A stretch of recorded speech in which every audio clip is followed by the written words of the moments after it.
मी या S T डेपोच्या बाजूला राहणार संजय रमेश मोरे. मी एक सामाजिक कार्यकर्ता आहे. आज जे आपण इथे पाहत आहात की इतक्या मोठ्या प्रमाणात खूप मोठ्या प्रमाणामध्ये इथे खड्डा खदून ठेवलेला आहे आणि असं ऐकण्यात येते की 18 ते 19 फूट तो खोल आहे.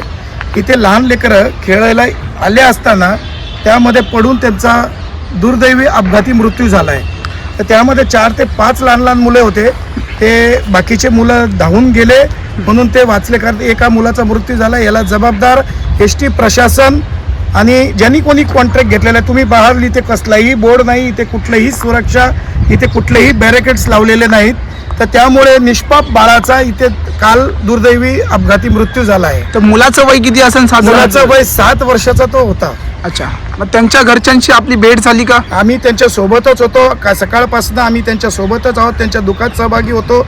आम्ही सर्व त्यांची हालचाल सर्व काही आम्ही तिथेच आज होतो. आता त्याची प्रेतक्रिया तिथे घेऊन गेलेले आहेत आणि आता सध्या त्या दफनभूमीमध्ये त्याला घेऊन गेले आहेत. अच्छा अच्छा, पोलीस याच्यावरती काय कारवाई करतायत? आता असं ऐकण्यात येते की रात्री त्यांच्यावरती काही FIR घेण्यात आलेला आहे, परंतु आता त्याच्यानंतर मी तो FIR वाचला नाही. अजून बघितल्यानंतर माझ्या लक्षात येईल आमच्या की त्यांनी काय FIR घेतलं आणि त्या जे काही कोणी कॉन्ट्रॅक्टर आहेत, जे कोणी टेंडर ज्यांनी घेतलेलं आहे त्यावरती काय कारवाई केलेली आहे, ST प्रशासनावरती काय कारवाई केलेली आहे यावरती आम्ही लक्ष घालणार आहोत. बाजूला पण एक खड्डा आहे, तुमच्याशी जाणून घेऊ, कारण की आम्ही पाहिल्यानंतर तर तुम्हाला दाखवतो. इथे दुसरा देखील खड्डा आहे आणि इथे कुठलीही सुरक्षा आणि कुठल्याही व्यक्ती किंवा कुठलाही कॉन्ट्रॅक्टरचा माणूस सिक्युरिटी इथे कोणीही इथं उपलब्ध आहे. तुम्ही ST मॅनेजर बघाल, हे बघाल, तुम्ही कोणीही इथं दिसत नाही. इथं बघा तुम्ही, एकदम सामसूम आहे आणि इथे अशा प्रमाणामध्ये हे काम करत आहेत. म्हणजे निष्पाप लोकांचा हे बळी घेण्याचं काम चालू आहे. अच्छा, या तुम्हाला मी तो दुसरा खड्डा सुद्धा दाखवतो. खड्डा आहे, लांबी तुम्ही बघाल 40 फूट लांबी आहे.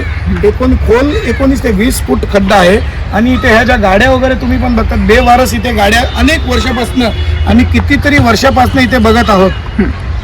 त्याच्यावर काय आता जे इथं नवीन काहीतरी बांधण्याचा प्रयत्न चालू आहे यांचा, आणि इकडे सांगण्यात आले तुम्हाला तुमच्याकडे तर इकडे RTOचं कुठलं काम चालू आहे, पण याच्यावर काय तुम्ही आजूबाजून कुणी राहणाऱ्या रहिवाशांनी यांच्यावर कारवाई केली का नाही? कारण की इकडचे लोक आहेत, ते राहणारे, त्यांनी सांगितलेलं आहे इकडे दरवर्षी किंवा वर्षातून वर्ष कुठले ना कुठले फंक्शन चालू आहे. ST महामंडळ जे आहे ते लोकांच्या प्रवासाकरता गावी येण्या जाण्याचा हा महामंडळ आहे. तर ST महामंडळ STचंच काम तिथे झालेलं पाहिजे. इथे नको ते म्हणजे धंदे. आज आम्हाला आज ही दुर्घटना घडली तेव्हा आम्हाला हे कळालं आहे. आजपर्यंत आम्हाला माहितीसुद्धा नाही की इथे एवढे मोठे मोठे खड्डे करून ठेवले. कारण तुम्ही बघाल की आजूबाजूला पूर्ण सामसाम आहे आणि लोकांची ही दिशाभूल करून, शासनाची दिशाभूल करून हे सर्व काही काम चालू आहे.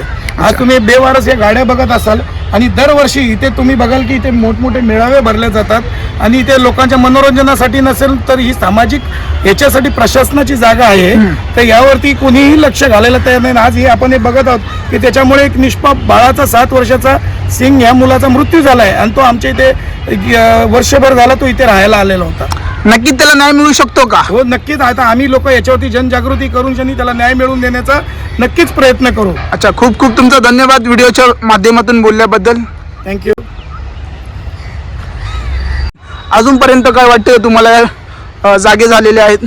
अद्यापपर्यंत आम्ही सकाळपासून रात्रपासून त्या मुलाच्या सोबती आहोत. आजपर्यंत कुठल्याही प्रशासनाचा किंवा ST महामंडळाचा कुठलाही व्यक्ती येऊन त्यांच्याशी कधी भेट घेतलेली नाही आणि कोणी आमच्या अजूनपर्यंत निदर्शनास आला नाही की त्यांच्या दुःखात त्यांचा सांत्वना करावी. अशी कुठलीही व्यक्ती आम्ही आतापर्यंत बघितलेली नाही. आता तुम्ही त्या जागेवरती आहात, त्या जागेवरती आतापर्यंत कोणी या इकडे सिक्युरिटी आहे का किंवा काही बॅरिकेड लावलेत का? कॅमेरा लांब दूरपर्यंत फिरून बघू शकता.